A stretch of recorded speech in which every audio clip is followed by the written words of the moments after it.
favorite part. Hey, Hey, Deb. Deb. Hey, yeah. Yes, I see Ken. yes. He's in the other room.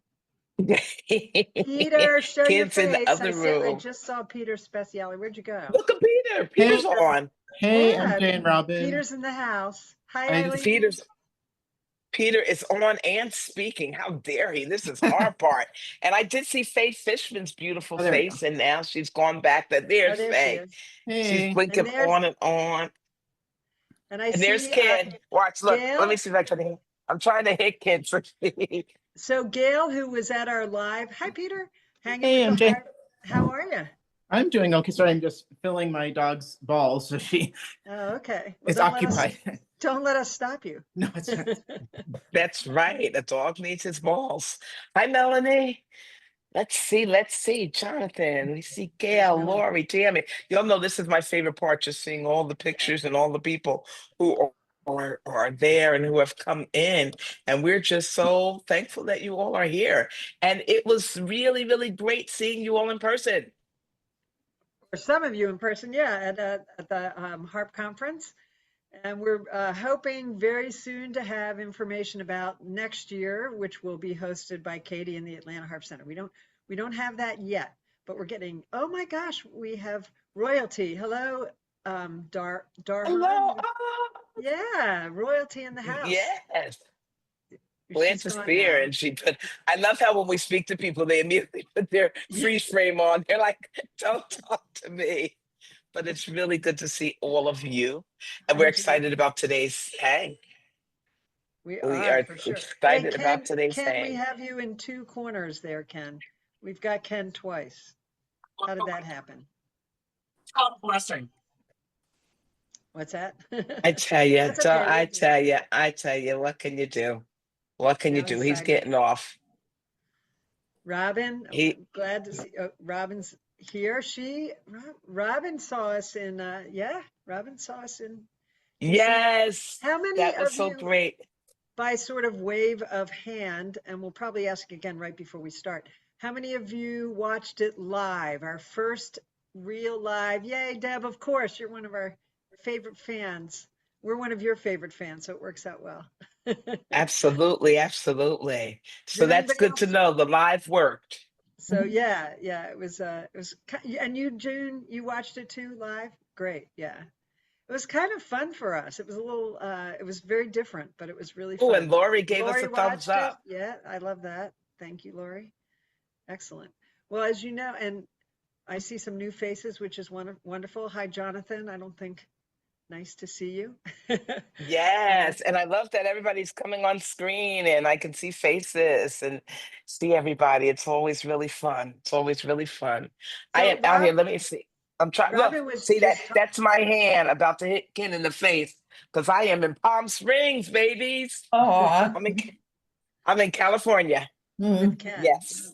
So there we go. There I am with Christine likes Ken. that. Yeah, she gave us a thumbs up on that. Right before we got on, of course, we were doing our sound check with Amelia, who is so lovely.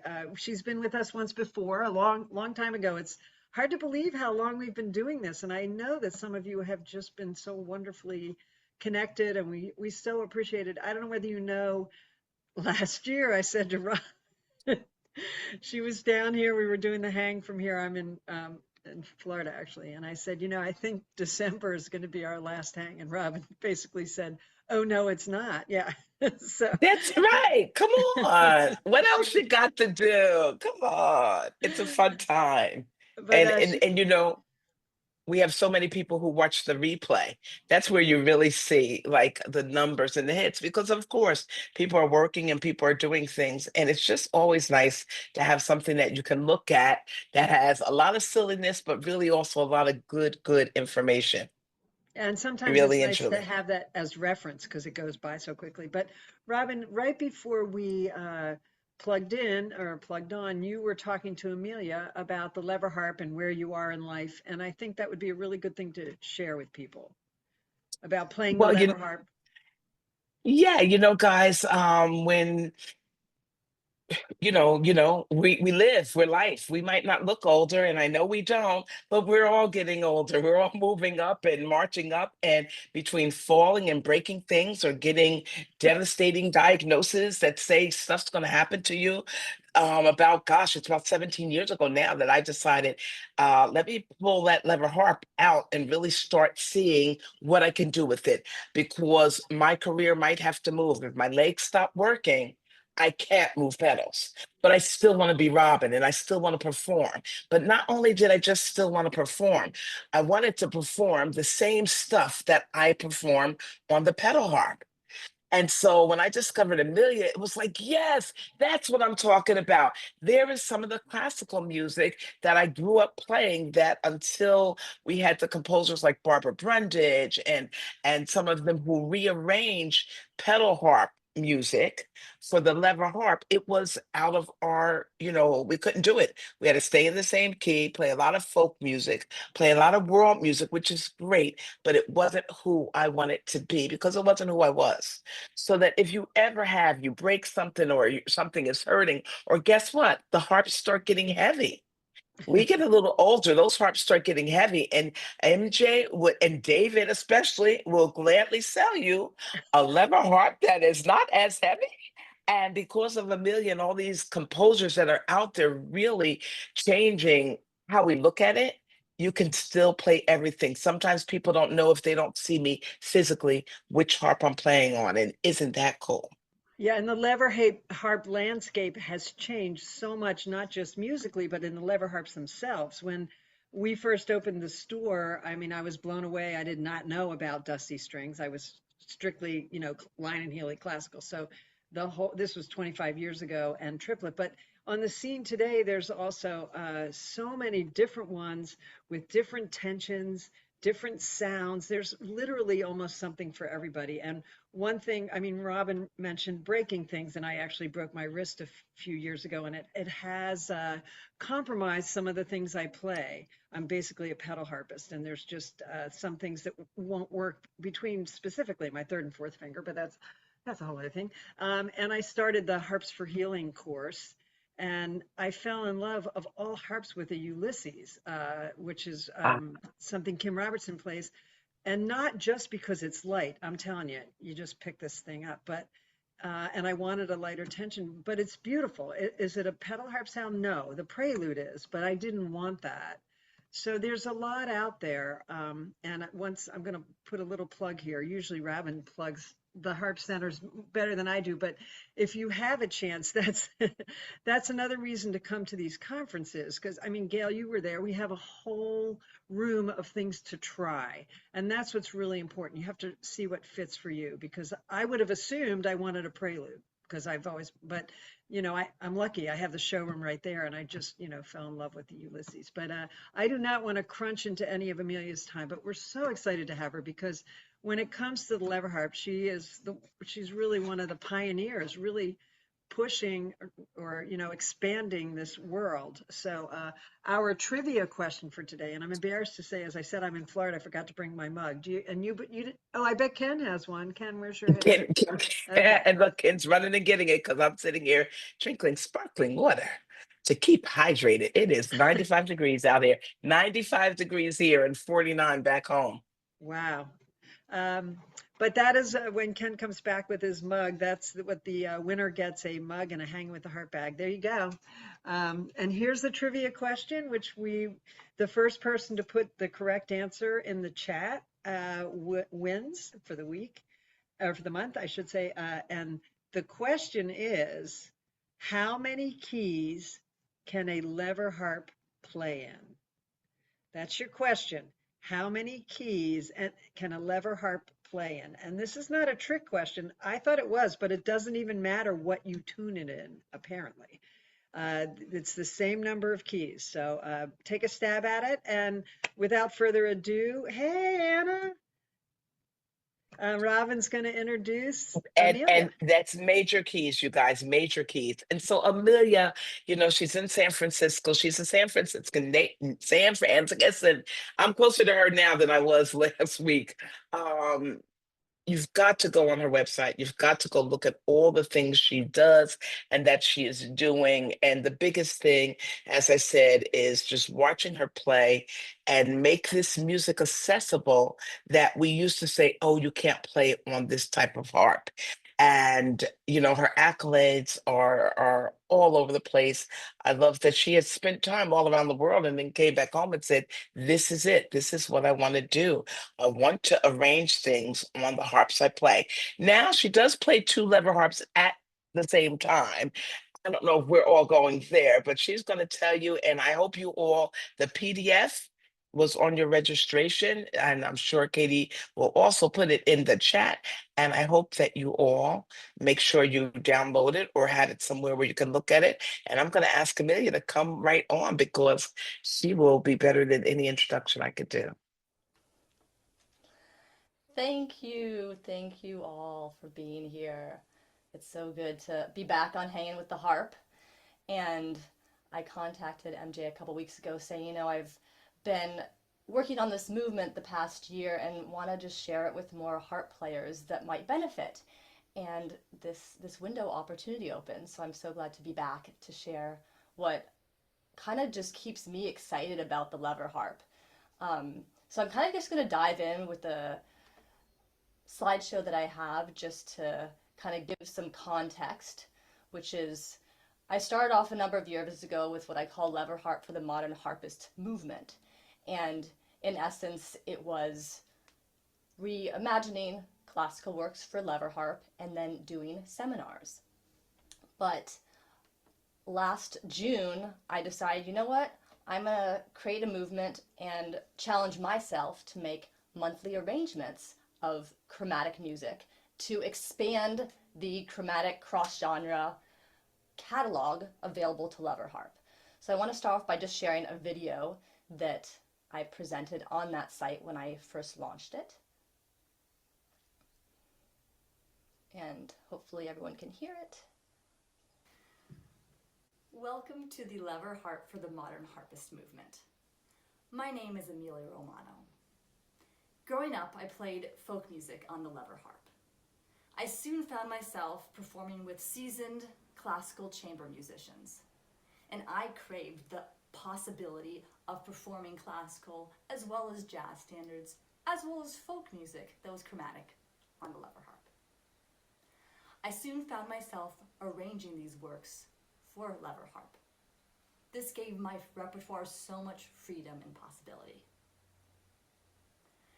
I decided to start this Patreon page to invite other lever players that want to expand their repertoire to have this opportunity. Every month, I'll send out either a classical, jazz, or folk piece that is chromatic, with a video that has tips on how to approach the work. For those that are interested, we will have a monthly virtual gathering to connect with like-minded souls and talk and play through the music. Check out my Patreon page and become a member today. I look forward to meeting you.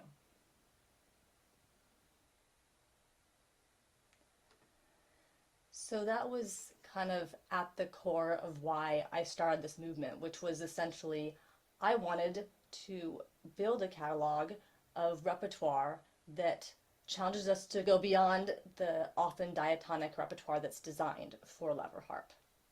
So the mission statement that I have here, lever harp for the modern harpist, bringing cross-genre chromatic repertoire to the lever harp community.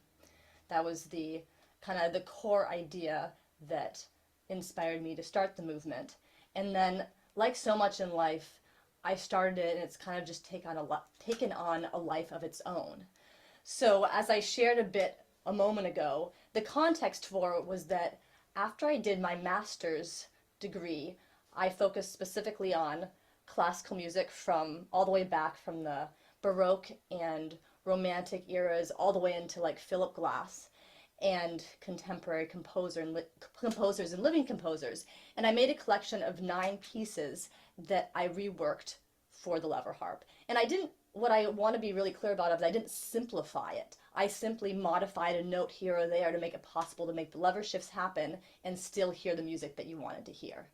And then I also started doing seminars because I found people were actually wanting to learn kind of the behind the scenes of what I did, what my process was. So I'd share my process of taking advanced piano and pedal harp works, like Prokofiev's Prelude in C, or I took 5 of the Scarlatti sonatas and reworked them here or there and added parts to make sure I was being as true to the score and as true to Scarlatti as possible. But seeing other lever players as well as pedal harpists being interested in what I was working on and saying, you know, you could really make this more accessible to others, because a lot of the classical reimaginations collection was very complex repertoire that took me months and months to work on and learn, and we don't always want to have to spend months and months on a piece with such complex expectations in the chromatic landscape.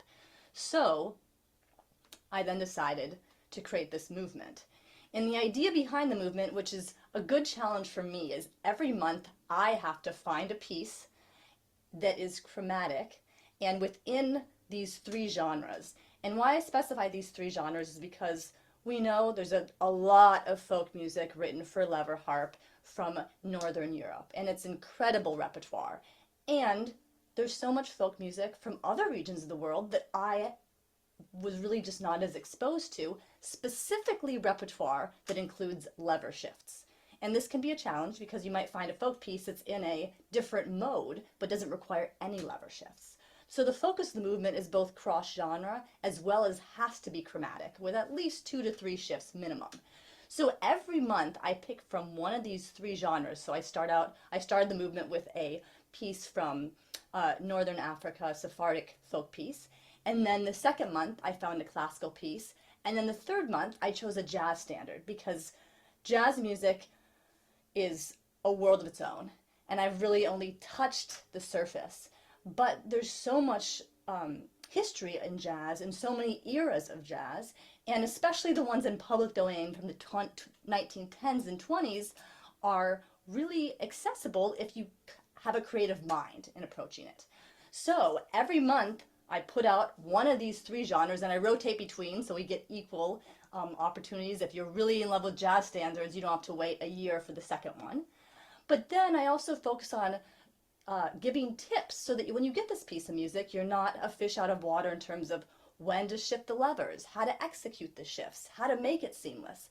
I essentially want to share what I love and how I do it to make it as accessible and fun for all lever players or pedal harpists that want to also play chromatic music on lever harp. So as I said, to guide learning, I create monthly performance video as well as lever shifting tip videos and some technique videos. And in some cases, I'll actually even make an etude, because we all know there's tricky passages in music, and the best way to learn a tricky passage is to repeat it a lot. So I make etudes to essentially build the strength in the fingers so you can really execute those lever shifts as well as technical passages. So I put down the music catalog of the past year and what music I have arranged for the lever harp. And of course I did color coding because it's so much easier to follow that way. But as you can see, I've chosen mostly Middle Eastern, Middle Eastern, Balkan repertoire from Turkey, Greece, Syria, for the folk side of things. And they all have lever shifts, so it's not just folk diatonic music. That's really the focus, is to have those lever shifts in place. But then choosing some familiar pieces like Minuet in G or Jesu, Joy of Man's Desiring, but also some pieces that I wasn't familiar with, like Sonatina in C by Museo Clementi, or I did know of the Nocturne by Liszt, but last fall I was invited to play a program, and it was at a Hungarian museum, and they asked me, can you play 2 pieces by Hungarian composers? So I learned this piece, the Nocturne number 3, but then thought to myself, well, I really should make an arrangement for other lever players. So this movement, in essence, has forced me and given me the opportunity to find repertoire even outside of what I'm as comfortable with, meaning I do enjoy jazz and jazz standards, but every 3 months I have to find one that really works on lever harp and comes to life on lever harp. And that is a wonderful challenge for me. So I wanted to give you all a bit of a sense for this repertoire to hear it, because every month I actually make recordings of the pieces so that when you get the piece in your inbox, you're not wondering, oh, well, I wonder how this sounds on harp, or I love this piece on piano, does it translate to harp? So I'm going to start by playing a piece, the first piece I started this movement off with, which is called La Rosa en Flores, the rose, and just to give you a sense for how this folk tune sounds on the harp.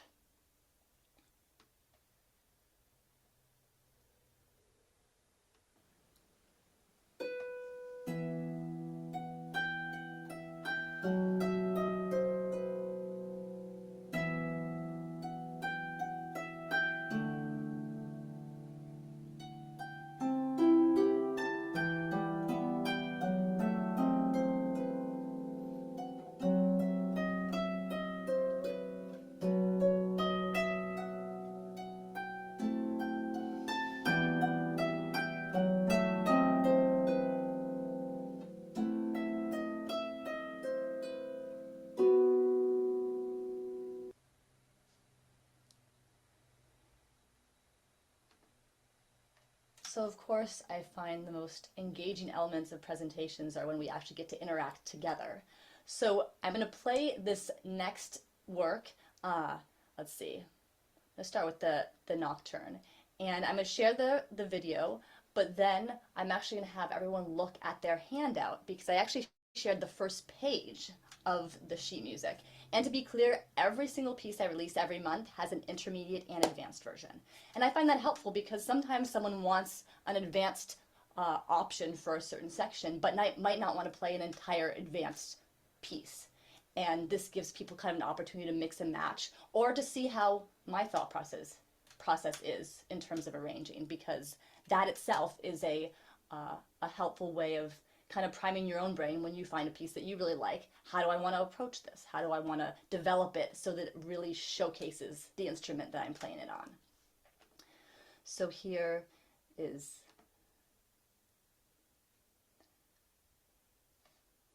Liszt's Nocturne number 3.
So I do want to note that that is a particularly lever heavy piece.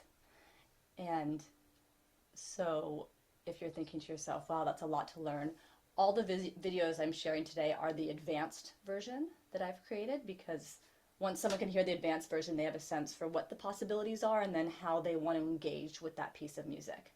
What I want to actually do now is have all of you find that piece of music, the first page of that piece, in the PDF that I shared. And I just want to talk through my own process of how I reimagined it for the lever harp. Because this particular work is challenging in the sense that we all, or mostly all of us, know that we shift levers with our left hand predominantly. And then once in a while when we have to, we bring our right hand over and make a lever shift when the left hand is completely needed on the harp and our right hand takes over with that action. However, this piece has many moments where the chromaticism is in the left hand. And so we can't leave the left hand.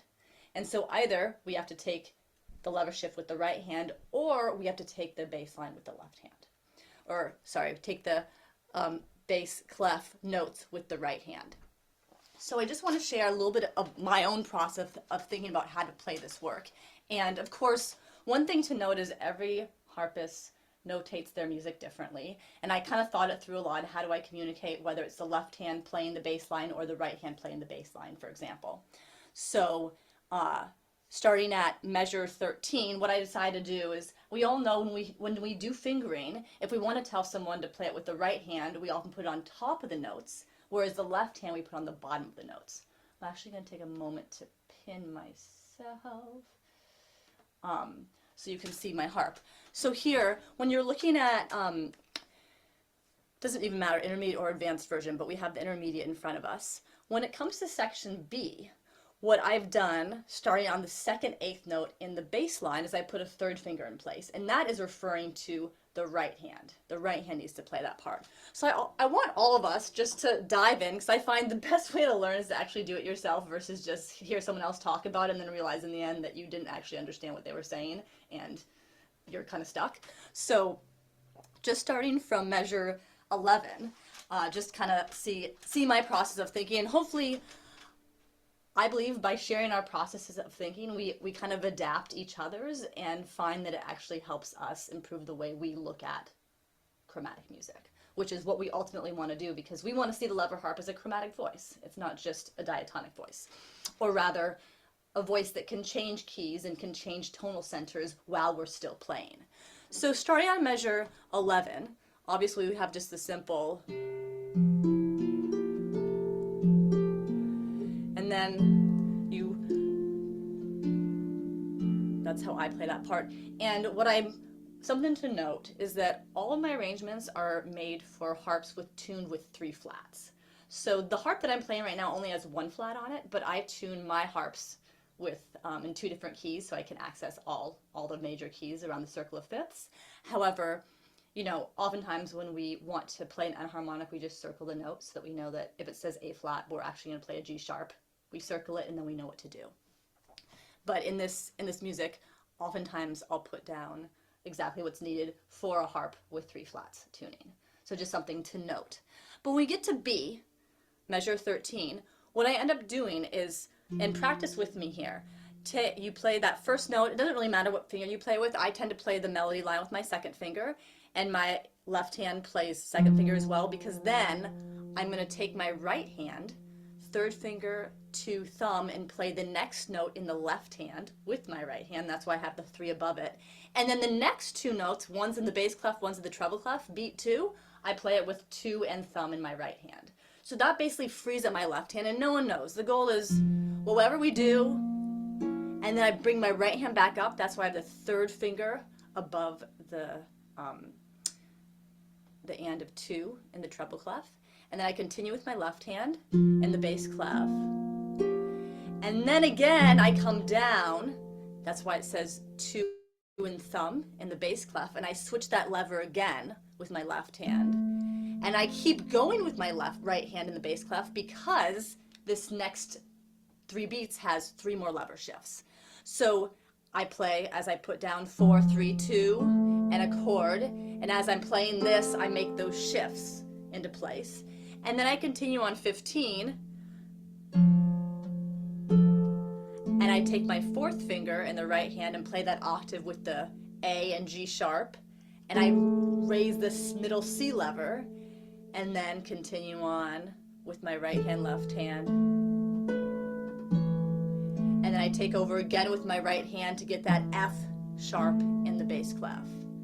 So throughout a work like this, I'm just reworking it to think about how can I give space for the left hand to do the work.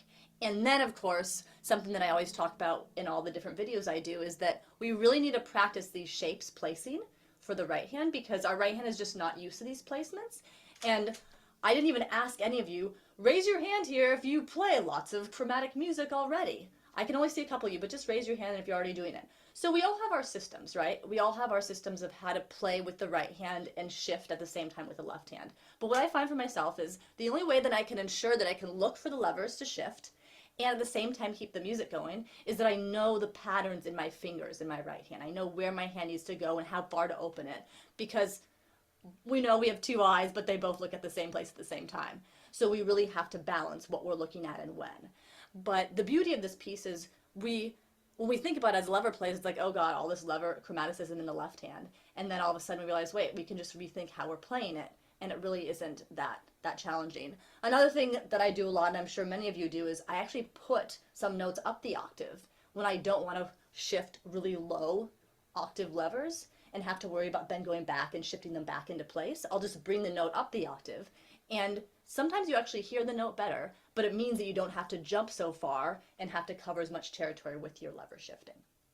So those are kind of the strategies that I find are helpful to ensure that ultimately the audience isn't coming to see us watch shift levers, though it is interesting and educational. They're coming to just hear the music flow. So I would challenge you to take this first page and just see if you can make the music come to life, and really practicing those shapes in your hands and seeing, oh wait, does my hand actually like this, and can I make it work in other pieces that I already have and am working on and didn't consider this approach for. So I'm now going to share a piece I released a couple months ago, and this is a jazz tune.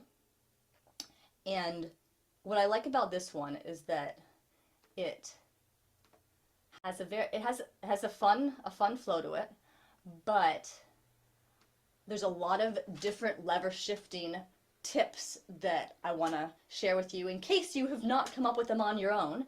And this piece just brings all of those out, all of those to the forefront. So here is Memphis Blues by H.C. Handy.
Yeah. Hey, hey, hey, this is good. We love hearing you, honey. But if we don't stop right here for you to show us it, we won't be able to do it. I was talking about being able to unmute. Like, can you take Yeah. us? I know you have the paper now, Yes. and you're going to tell us Yes. I all want to. that things you're doing. Plus, there was a question because, and it's a question that I've come up against just because of some of the different abilities I have or don't have. Someone talked about how in the places where you're moving two levers at the same time, well, if the person's harps have blades, what could they do? I know what I do, but can you speak on that? If your harp does not allow you to move two levers at one time, what would you do? Two options. I'd look if there was a place earlier on in the music where you could set the lever already.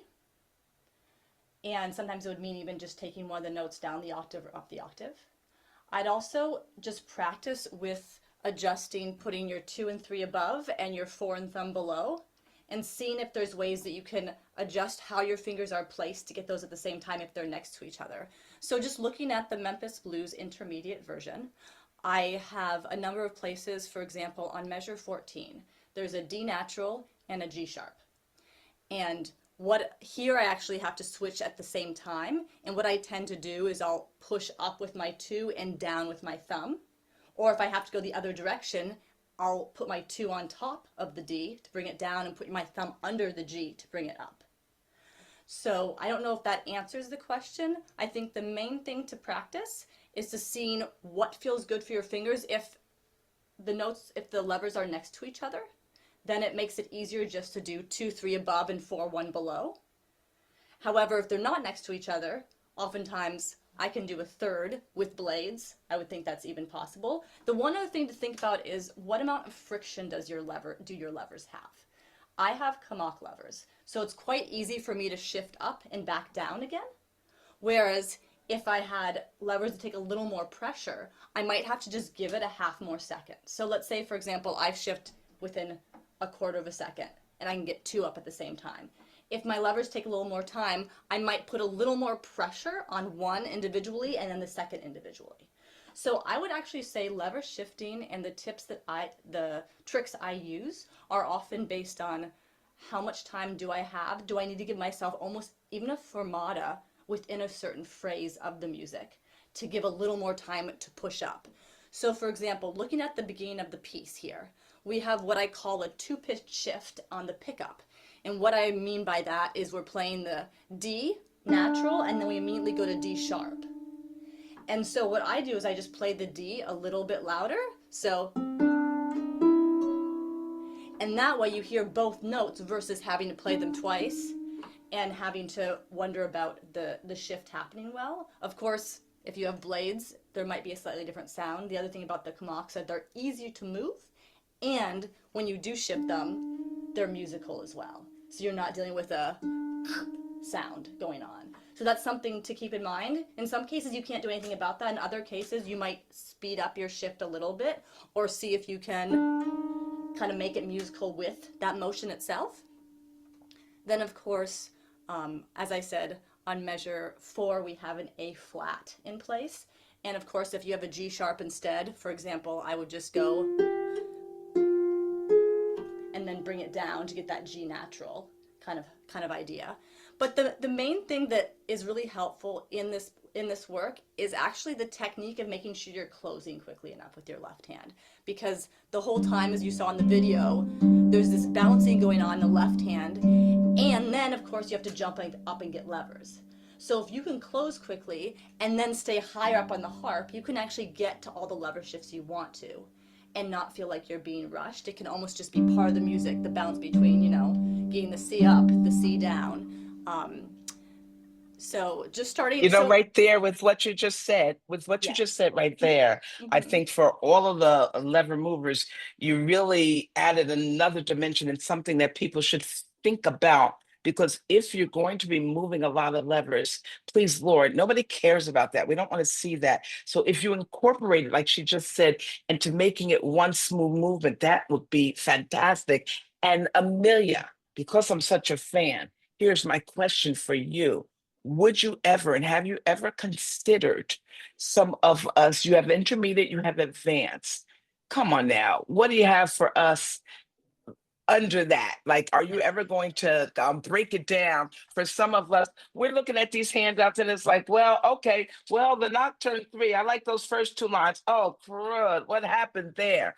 Would you ever consider, or even in your tips? Because when I look at it, I see all the stuff I would take out as a beginner to be able to play, even what you just sent out. Can you speak to that? And sorry, I'm that girl. Okay. So why I give intermediate and advanced versions is because you can see how I simplify. And if I get enough pressure, I will make beginner versions, but it's just too fun for my brain to make things a little more complex, but give people two levels. So part of the idea of the two levels is giving someone a template for how they can simplify. And then I know sometimes you just want to be told how to do it versus having to use your own creativity to simplify further. So if there's enough demand for a basic version, I would totally make it. I just find that a lot of this, I honestly think participants can pick and choose between versions and then even simplify it from there for themselves. So you're right, Robin. I am definitely I could simplify it more. So But let's Amelia, can I just throw in, we talked about this at the beginning. She also does private coaching, and I'm sure you've coached beginners, right? With that other level, because I'm with Robin. I want to learn how to change levers with an attitude versus fear. Like I'm watching you flip them up, I'm watching you smile, and I'm always like, oh my, here comes that lever change. So because I'm focusing more on the movement today, I'm kind of giving lots of tidbits of information, but not so much of a grounding of how to approach all of it. And something I've done a lot of over the last numerous years is just doing a lever shifting seminar where we work through exercises on how to shift with comfort, meaning how do I play a scale and at the same time move those levers so it becomes two movements in the same. And I even have a handout where it's an exercise on how to move around the circle of fifths. Because on any other instrument, including pedal harp, you learn how to play and move between keys. But on lever harp, I never really thought about how keys are the relationship between keys. I just would stop the piece or start a new piece, set the levers, and then play. And I didn't think too much about what key was I in. Is there any change in keys? It's just kind of like I would memorize what was happening. But the circle of fifths forces you to see the relationships and realize that you can keep playing the music and at the same time change the tonal center by going, for example, from C to G and just adding F levers in 4 different octaves as you're playing. I So think sorry. go for I it. think for a future hang, we should have a lever playoff between you and Ray Poole. That would be fun. Funny. So actually, what I did want to share a few more tidbits from Memphis Blues, but would it be more helpful if people kind of could ask questions specifically about this piece maybe? Because sometimes I find what I share you may already know or not necessarily think is where your mind's at. Or But how, yeah, just questions in general. Does anybody yeah. have any Yeah, general? questions in general. And Amelia, as a patron for the subscription plans that you have, once are we able to rewatch and rewatch and rewatch? Like if I have, say, month one, does it stay with me and I can rewatch and rewatch and rewatch? So Uh-oh, here's the main page, and you can rewatch the videos till the cows come home. there Yes. you go. But you will Because that's also, one of the answers for us on the slow bus, and that yes, is that being yes. able to just, okay, I'm going to do this one thing because she just did 10 and I can work this one and move up. And that's one thing that I do love about the different subscriptions, and that I do love about yours is that if we can do that, that really makes it just so handy for people who want to stop playing in just one key all the time, every Yeah, song. yeah. Stop it. The So movements, go ahead. no, go ahead. I was just going to say, let me reshare my screen again. I just wanted to, on this topic, kind of share what I think the value of joining the movement is. And one piece beyond just having more fluidity and lever shifting and seeing different levels of arrangements. But until I was working on these different arrangements, I just didn't have much jazz standards in my repertoire designed for lever harp, or even was as aware of these folk tunes or looking at classical music. So if you're looking to, one, build more lever shifting dexterity, great, or get arrangement ideas or strengthen your technique. But really, the lever harp has an incredible catalog for all sorts of genres, from the folk of, as I said, Northern Europe, etc. But we don't have as much written specifically for the instrument in the, as we know very well, classical as well as the jazz realm. So and we did get a correct answer to the trivia question, and I wanted to leave just a few minutes for her to talk about that, because I know we've got many answers. The correct answer was our first Lori, who needs to contact Atlanta Harp Center, because we have 2 Loris, so we have to make sure we have the right one. But the correct answer was 8. And Amelia, I know that we could spend an entire session on how, and why, and I understand why people are confused, because sometimes it confuses me. But do you want to give a brief explanation as to why it's 8?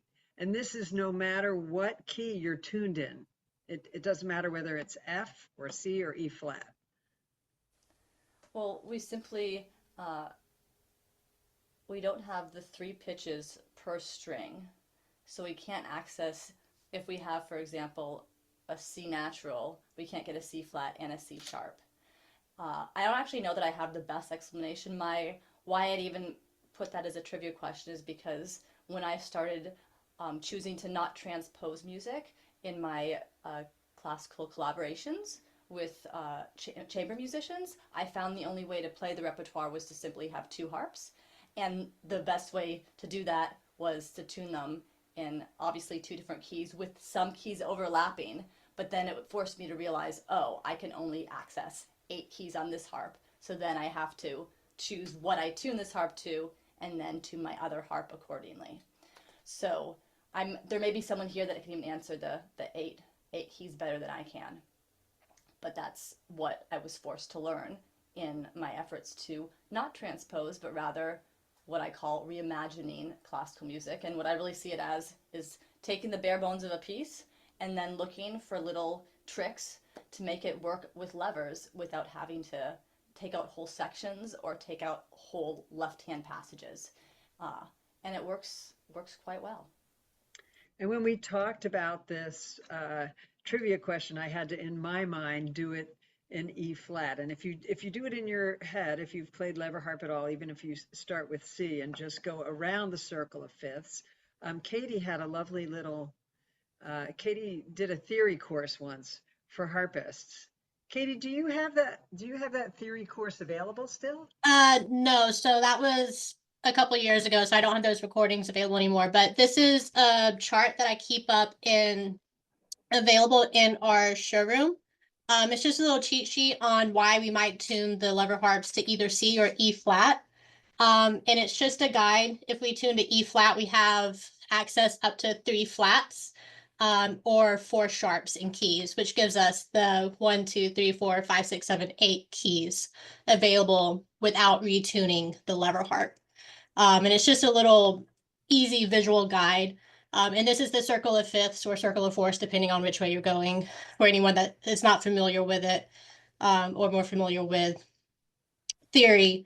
It's just a visual representation of all of your major keys. I'm thinking we should print that out and have it available. I'd like that. Yeah, Anna would like that. I was thinking how to make it prettier, to post it in our showroom.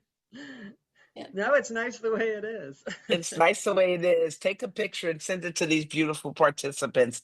I Yeah, think that's a great also, idea. Yeah. I think also for everyone to really just, one of the things that I love about presenting and having people come and present is when you start feeling like maybe your eyes are glazing over and you're like, oh boy, I'll never be able to do that. No, no, no, no, no. Hear what she said and start out moving one lever. Like, Okay, you're going to make that C sharp and go back down. Boom, look at you. Go team. High five and keep going. And just stop not using your harp for all the different things that you can do it with. Re-listen to this chat. Join her stuff. Get a private lesson. I'm going to raise my hand and say, do you do commissions? So I would not even ask her. I'm going to say, if you have a piece that you're like, I'd love to play this on level harp, I'd give her a call, because who wouldn't do commissions if this is what she does? So have her help you write it out, a lesson, a session, all of that things. This is attainable at any level for everyone. You just have to find what yours is, but more importantly, you just have to start. You just have to And start. yeah, Amelia said you're welcome to contact her, right, Amelia? There you go, through her email, which one step ahead, Katie always is, just posted. And we're very excited. Thank you all for being here. If there's no more questions, I know my mind's kind of like soaking it all in, but we're going to ask Amelia to play us out on anything. I think Anything. Elizabeth has a question. I'm just going to Oh, have okay. her. I'll make Elizabeth. it really fast. What is the girl's name that doesn't have her name? It just says Atlanta Harp Center. That's Katie.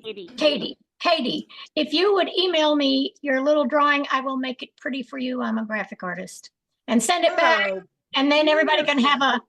something better. And the other thing is, give me some information with it, because I don't know anything about theory, and I'd love to know something. Thank you, Thank you. Elizabeth.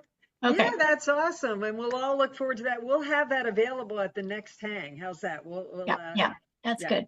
So, and our next hang in May is going to be Jacqueline Poloff. I know a lot of you are familiar with her. If you're not, Google her or go into YouTube and put her name in. She is the harpist that has done so much repertoire and made it available through video. I find it so helpful for my students, for myself. Yeah, right, Deb? She's just got, every time you start a piece, it's like, hey, you're kind of hacking your way through it, and you just kind of look up Jacqueline and she gives you the whole picture. So her last name, and I think Katie can post this too. Is that part of Jackie and No, that's not. Oh, no. okay. Boy, thank you, Elizabeth. Wouldn't it be cool to have them on? I love Yeah. Jackie. I'm forgetting the other, just because Yeah. Jackie and Robin, you know who we're talking about. They came to Atlanta and played a whole concert. Yes, they did. Anybody remembering here? There's a mug in it for you, because it's going to drive me crazy. Jackie and I can look them up.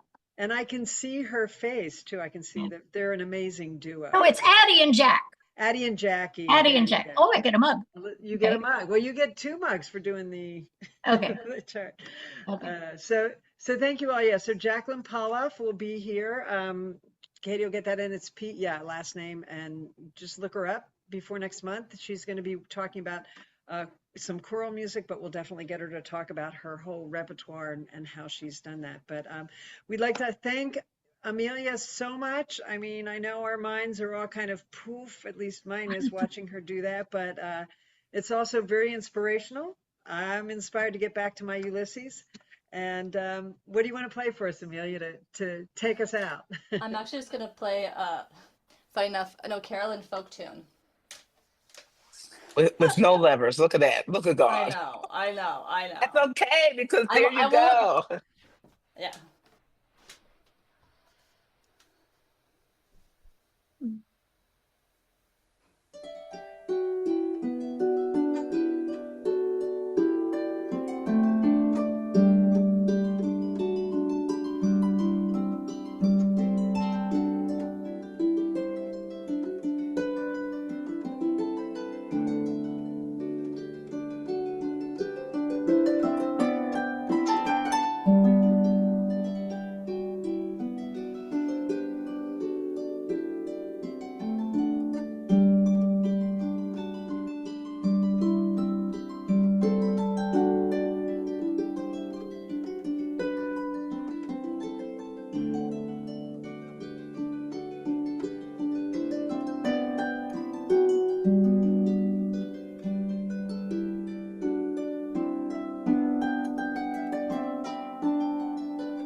We'll see everybody next month. Thank you, Amelia. Thank you so